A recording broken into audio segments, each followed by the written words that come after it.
हजारों करोड़ के घोटाले का इन्वेस्टिगेशन झारखंड में कर रहे ईडी के अफसरों को नक्सलियों के द्वारा, गैंगस्टरों के द्वारा, महिला के द्वारा, एक महिला का भी नाम आ रहा है, टारगेट करवाया जा रहा है। इस जांच को धीमे करने के लिए ईडी के अफसरों को फर्जी मामलों में फंसाने का एक बहुत ही बड़ा षड्यंत्र इस प्रदेश में चल रहा है।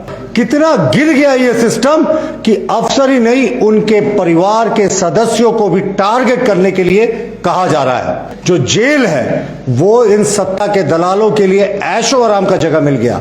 बाहर सरकार आम जनता का बैंड बजा रही है और भीतर ये सत्ता के दलाल अपने जन्मदिन पर बैंड बजाकर खुशियां मना रहे हैं। जो भ्रष्टाचार की जांच कर रही हो उसको आप नक्सलियों से टारगेट करवाने की मांग करेंगे।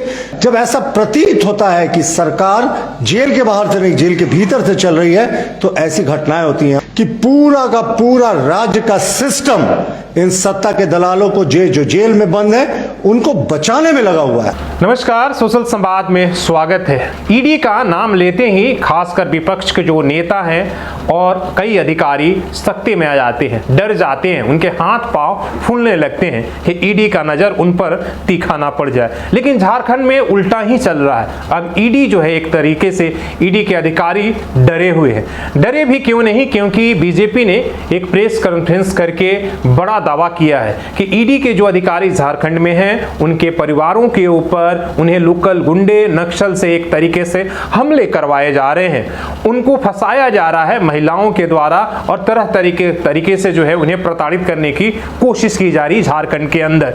ये सब बीजेपी ने कहा है। तो क्या माना जाए कि जो ईडी के अधिकारी झारखंड में हैं उनके जान के ऊपर खतरा है या उन पर किसी तरीके का हमला हो सकता है?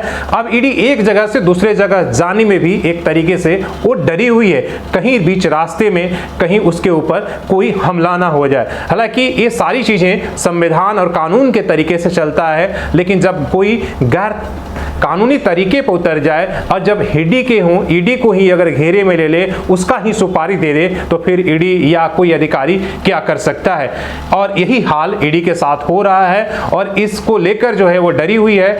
कई इलाकों में वो छापामारी करने से पहले वो डर रही है कि कहीं उस पर नक्सल हमला ना हो जाए, कहीं गुंडे और लोकल जो है उन पर जो है एक तरीके से जो है हिंसा उन्हें ना कर दी जाए या भीड़ के भेंट वो ना चढ़ जाए। इस तरह का माहौल जो है वो बनाया जा रहा है। ये सारी बात बीजेपी ने अपने प्रेस कॉन्फ्रेंस करके दावे एक तरीके से सरकार पर, जो हेमंत सरकार है उस पर हमला बोला है कि ये सरकार डरी हुई है और ईडी के अधिकारियों को एक तरीके से जो झारखंड में है उनके परिवारों को प्रताड़ित कर रही है और करवा रही है।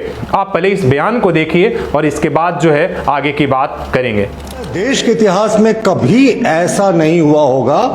मीडिया में जैसी खबरें आ रही हैं कि हजारों करोड़ के घोटाले का इन्वेस्टिगेशन झारखंड में कर रहे ईडी के अफसरों को नक्सलियों के द्वारा, गैंगस्टरों के द्वारा, महिला के द्वारा, एक महिला का भी नाम आ रहा है, टारगेट करवाया जा रहा है। और वो सिर्फ इसलिए कि जो स्टेट स्पॉन्सर्ड करप्शन इस प्रदेश में पिछले 4 वर्षों से चल रहा है, अब वो धीरे धीरे तक इसका पूरा जो सरगना है उस तक इस जांच की आंच पहुंच रही है। इस जांच को धीमे करने के लिए ईडी के अफसरों को फर्जी मामलों में फंसाने का एक बहुत ही बड़ा षड्यंत्र इस प्रदेश में चल रहा है।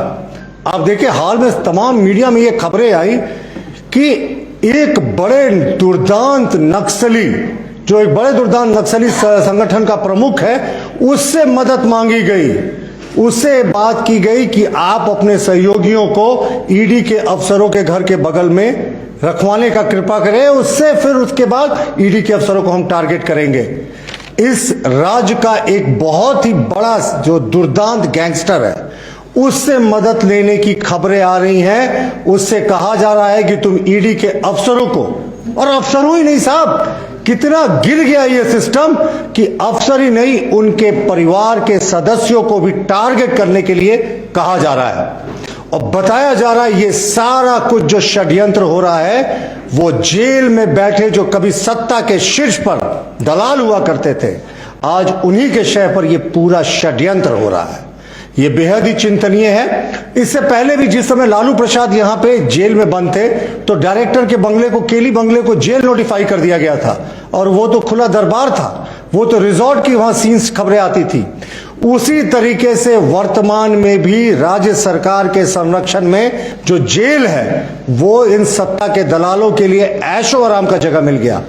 बाहर सरकार आम जनता का बैंड बजा रही है और भीतर ये सत्ता के दलाल अपने जन्मदिन पर बैंड बजाकर खुशियां मना रहे हैं। तो ये सरकार की स्थिति हो गई है। और ये कभी ना भूतो ना भविष्यति ऐसा कोई घटना, कभी कोई केंद्रीय एजेंसी जो भ्रष्टाचार की जांच कर रही हो उसको आप नक्सलियों से टारगेट करवाने की मांग करेंगे, सोच रखेंगे, गैंगस्टरों से टारगेट करवाने की सोच रखेंगे। और खबरें तो यहां तक आई कि एक महिला को यह तैयार करने की कोशिश कर रहे हैं कि उनको फर्जी मुकदमे में ईडी के अफसरों को फंसाया जाए ताकि ये जो जांच है, ये जो अंजाम तक पहुंचने वाली है, ये ढीली पड़े।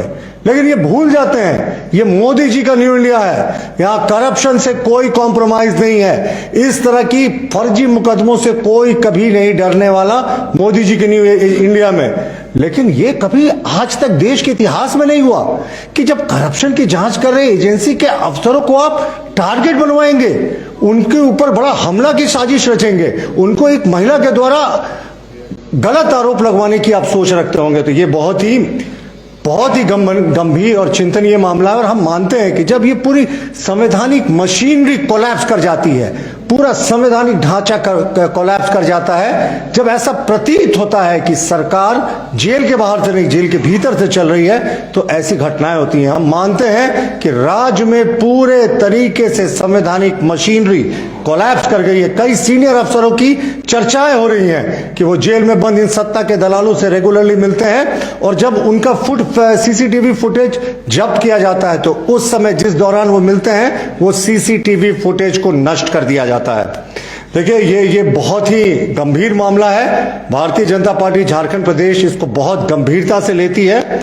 और एक और बहुत ही संगीन मामला आया कि जब जेल के बंद कैदियों ने इसकी शिकायतें जेलर के माध्यम से ईडी को करनी चाहिए कि किस तरीके से सत्ता के दलाल जो जेल में बंद हैं वो अभी भी अपना साम्राज्य चला रहे हैं, तो जेल के अफसरों की मिलीभगत से उन पत्रों को दबा दिया गया।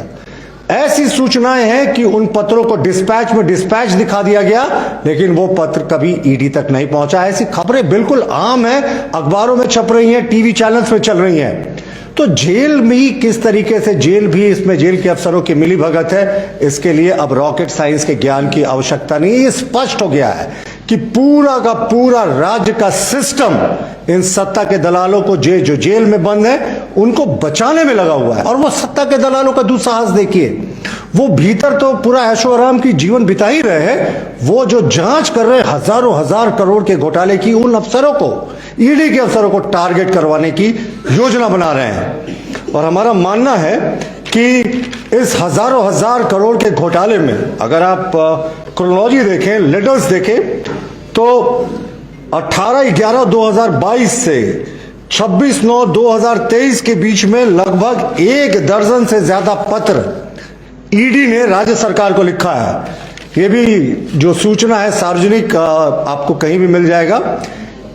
दर्जनों पत्र लिखा है इस दौरान 26/9/2023 तक कि जो राज्य सरकार के अफसर अभी तक इस भ्रष्टाचार के आरोप में जांच में दोषी पाए गए हैं, उन पर सख्तम कार्रवाई हो, राज्य सरकार विधि सम्मत कार्रवाई करे। लेकिन राज्य सरकार कुंडली मारकर इन पत्रों पर बैठी हुई है। ईडी ने दर्जनों रिमाइंडर भी भेजे हैं, लेकिन कहते हैं ना, स्टेट स्पॉन्सर्ड करप्शन शायद इसी को कहते हैं, जब राज्य पोषित भ्रष्टाचार होता है किसी प्रदेश में, पूरा का पूरा राज्य का सिस्टम इस भ्रष्टाचार को करने में लगा रहता है। और हद तो तब हो जाती है, कहते हैं ना, power corrupts and absolute power corrupts absolutely. हद तो तब हो जाती है जब ये सत्ता के दलाल जांच करे, अफसरों को जान माल का नुकसान पहुंचाने की सोचते हैं, फर्जी मुकदमों में फंसाने की सोचते हैं।